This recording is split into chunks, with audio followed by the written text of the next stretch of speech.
આજે હું તમારા માટે લાવી છું કાઠિયાવાડી કઢીની રેસીપી, જે એકદમ ટેસ્ટમાં બેસ્ટ છે। તો કઢીની રેસીપી જોતાં પહેલાં મારા વિડીયોને સબસ્ક્રાઈબ કરી દેજો। એક પેનમાં મેં ખાટી છાશ લીધી છે।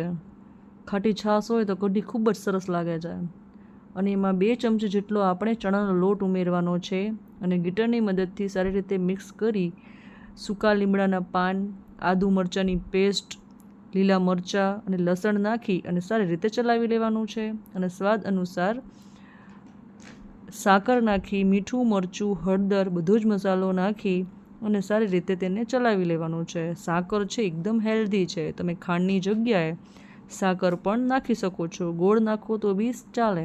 હવે ઉકળવા માટે મૂકી દેશું। સારી રીતે ઉકળી જાય એટલે બીજા પેનમાં તેલ ગરમ કરી બાદિયા અને બધાનો વઘાર કરી અને તૈયાર છે આપણી સરસ મજાની ખાટી મીઠી કઢી।